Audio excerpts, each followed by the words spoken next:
இது மகிமை நேரம். இரட்சகராய் இயேசு கிறிஸ்துவின் இனிதான நாமத்தினாலே நிகழ்ச்சியை பார்த்து கொண்டிருக்கிற உங்களுக்கு என் அன்பின் வாழ்த்துக்களை தெரிவித்துக் கொள்கிறேன்.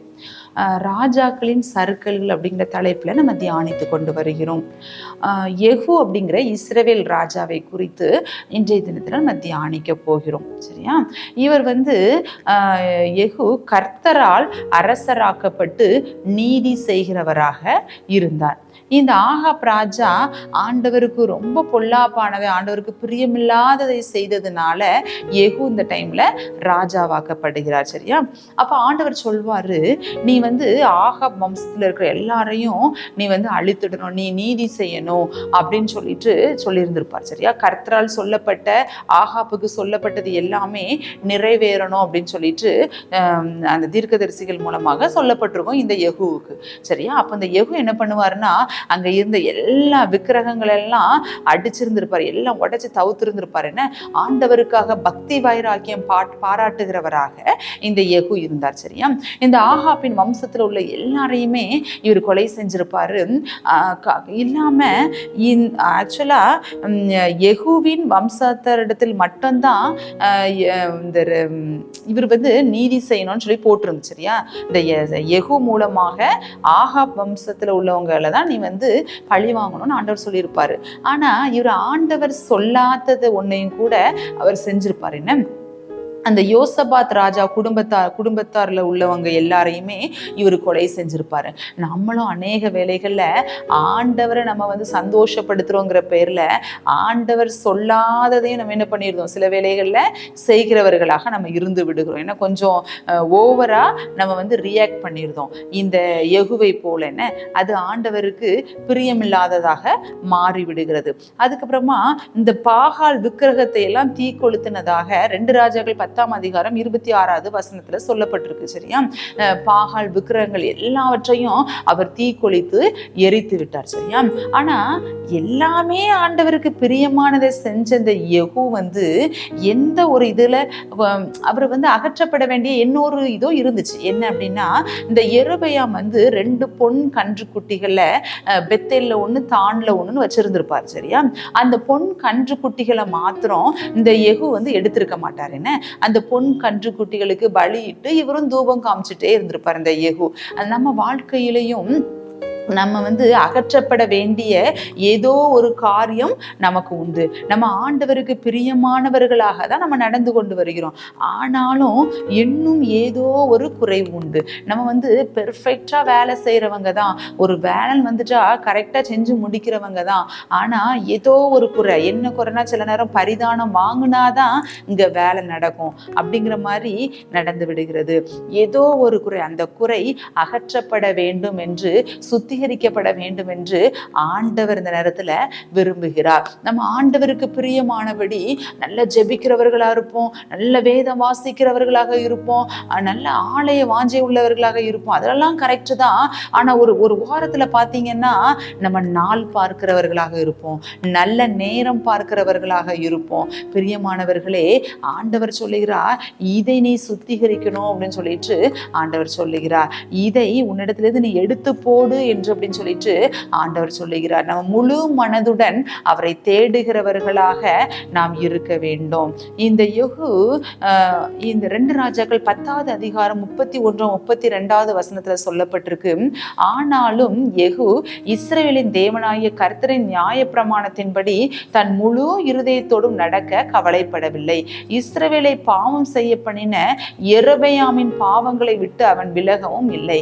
அந்நாட்கள் முதல் கர்த்தர் இஸ்ரவேலை குறைந்து போக பண்ணினார் அப்படின்னு சொல்லிட்டு இருக்கு. பிரியமானவர்களே, இந்த யெகூ எச்சரிக்கப்பட்டும் கூட அவர் கர்த்தருக்கு நேராக திரும்பவில்லை. அதற்காக அவர் கவலைப்படவும் இல்லைன்னு சொல்லிட்டு சொல்லப்பட்டிருக்குன்னு. நம்ம இப்போ ஆண்டவர் நம்மளை எச்சரிக்கும் பொழுது அதிலிருந்து நாம் விடுவித்து கொண்டு, அந்த பாவ வாழ்க்கையிலிருந்து நம்ம விடுவித்து நம்ம ஆண்டவருக்கு நேராக வழி நடக்கிறவர்களாக நம்ம இருக்க வேண்டும். இல்லை அப்படின்னா, இந்த எப்படி இஸ்ரவேல் குறைந்து போக பண்ணினார்னு சொல்லிட்டு இருக்குல்ல, நம்மளுடைய வாழ்க்கையிலையும் நம்ம குறைந்து போக, நம்மளுடைய வாழ்க்கையில குறைவு ஏற்பட ஆரம்பிச்சு விடும். பிரியமானவர்களே, நம்ம ஆண்டவர் இன்றைய தினத்துல நம்ம எச்சரிக்கிறார். நம்ம வந்து முழு மனதோடு ஆண்டவரை தேட வாஞ்சிக்கிறவர்களாக நம்ம இருக்க வேண்டும்.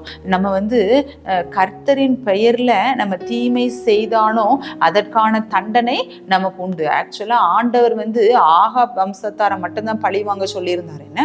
ஆனா இந்த யெகூ வந்து அவருடைய உற்சாகத்தின் மிகுதியினால ஆண்டவர் செய்யாததையும் சொல்லாததையும் அவர் என்ன பண்ணுவாரு, அந்த யோசபாத் வம்சத்துல உள்ளவங்களையும் அவர் அழித்து போட்டிருப்பார் என்ன.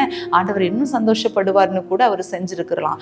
பிரியமானவர்களே, ஆண்டவர் சொல்லாத ஒன்றையும் நம்ம செய்யாமல் இருக்க வேண்டும். அதுல நம்ம மிகவும் எச்சரிக்கையுள்ளவர்களாக நம்ம இருக்க வேண்டும். இந்த பலர் வந்து ஆண்டவர் செய்யாததையும் ஆண்டவர் சொல்லாததை செய்து தன்னை தண்டனைக்குள்ளாக மாற்றி விடுகிறார்கள். பிரியமானவர்களே, ஆண்டவர் சொல்லாததை நம்ம செய்தோமானால் தண்டனை கண்டிப்பா உண்டு. சரியா? இந்த யெகூவை ஆண்டவர் எவ்வளோ அழகா அரசாட்சியில உட்கார வைத்து நீதியாய் நடத்தினார். இந்த யெகூவும் ஆண்டவர் சொன்னபடி ஆண்டவர் என்னெல்லாம் ஆகாப் குடும்பத்தாருக்கு பண்ணணும்னு நினைச்சாரோ அதெல்லாம் யெகூ மூலமா நீட்டா நடத்தப்பட்டது. என்ன எல்லாமே அழகா நேர்த்தியா நடத்தினவர் தான் இந்த யெகூ. ஆனா இவர்கிட்ட உள்ள குறை என்ன அப்படின்னா, எல்லா விக்கிரக தோப்புகளையும் அழித்து போட்டார். இந்த யெரொபெயாமுக்கு இருந்த பயம் ஆக்சுவலா அந்த யெகூவுக்கும் இருந்திருக்கும்னு நினைக்கிறேன்னா, இப்பதான் அரசாட்சி கிடைச்சிருக்கு. மீண்டுமாக இவர்கள் வந்து அந்த யூத ராஜாவே நாடி போயிடக்கூடாதே, அங்கதானே தேவாலயம் இருக்கு, அப்போ இங்க பலியிடதுக்கு இங்க மக்கள் போகலன்னா அங்க தேவாலயத்திற்கு போவாங்க, அப்படி அதுதான் எங்க ராஜான்னு அவங்க போயிடக்கூடாதுங்கிற ஒரு பயம் கூட இந்த யெகூவுக்கு இருந்திருக்கலாம். யெரொபெயாமுக்கு இருந்த அதே பயம். அதனால கூட அவர் அந்த பொன் கன்று குட்டிகளை முற்றிலுமாக அப்புறப்படுத்தாம இருந்திருக்கலாம். பிரியமானவர்களே, நம்மளும் ஆண்டவரை தேடி வந்திருக்கிறோம். ஆனாலும் ஏதோ ஒரு இடத்துல நம்ம வந்து குறைவுபடுகிறவர்களாக இருக்கிறோம். இன்னும் முழு மனதோடு ஆண்டவரை தேடணும்னு சொல்லிட்டு ஆண்டவர் இந்த நேரத்துல உங்களுக்கு அறிவுறுத்துகிறார். நம்மிடத்துல இருக்கிற குறைகளை களைந்து போட வேண்டும். அந்த அசுத்தத்தை அப்புறப்படுத்தணும். நம்மளை சுத்திகரித்து நம்மளை ஆண்டவரை நோக்கி நாம் வழி நடக்கிறவர்களாக நாம் இருக்க வேண்டும். இந்த யெகூ வந்து ஆண்டவருக்கு பக்தி வைராக்கியமா தான் இருந்தார். அதெல்லாம் ஓகே தான். ஆனா அந்த பொன் கன்று குட்டிகளை அவர் எடுத்து விடவில்லை. நாமும் நல்ல பக்தி வைராக்கியமா பேசுவோம். ஆண்டவர்னா அவர் தான் உண்மையான தெய்வம்னு சொல்லிட்டு நிற்போம். நம்ம விக்கிரகத்திற்கு தலை வணங்காதவர்களாக இருப்போம். அதெல்லாம் ரொம்ப பெர்ஃபெக்டா இருப்போம். ஆனா ஒரு சின்ன விஷயத்துல நாள் பார்க்கிறவர்களாக, பரிகாரிகளை நாடுகிறவர்களாக இருந்து விடுகிறோம். நல்ல நாள் பார்க்கிறவர்களாக, நல்ல நேரம் பார்க்கிறவர்களாக நம்ம வந்து வழி விலகிடுகிறோம். இன்றைய தினத்துல இதுல நம்ம சுத்திகரிக்கப்பட வேண்டும் என்று ஆண்டவர் விரும்புகிறார்.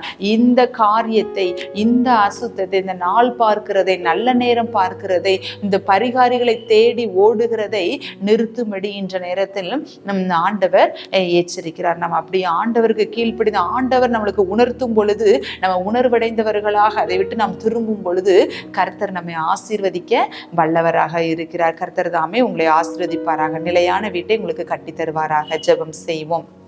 அன்புள்ள தகப்பனே, இந்த அருமையான வேலைக்காக உமக்கு நன்றி சுவாமி. ஏசப்பா, நீங்க எங்களை உணர்த்தி இருக்கிறீங்க. ஏசப்பா, உணர்வடைந்தவர்களாக எங்களை சுத்திகரியும் என்று சொல்லி என்னோடு கூட இணைந்து ஜெபிக்கிற ஒவ்வொருவரையும் நீங்க சுத்திகரிங்க. ஏசப்பா, அவங்களுக்கு ஒரு நிலையான வீட்டை நீங்க கட்டி கொடுங்க தகப்பனே. உம்முடைய கரம் பிள்ளைகளோடு கூட இருக்கட்டும். வழி நடத்துங்க, பலப்படுத்துங்க. ஏசுமன் ஜெபிக்கிறோம் ஜீவன பரிசுத்த நல்ல பிதாவே, ஆமேன்.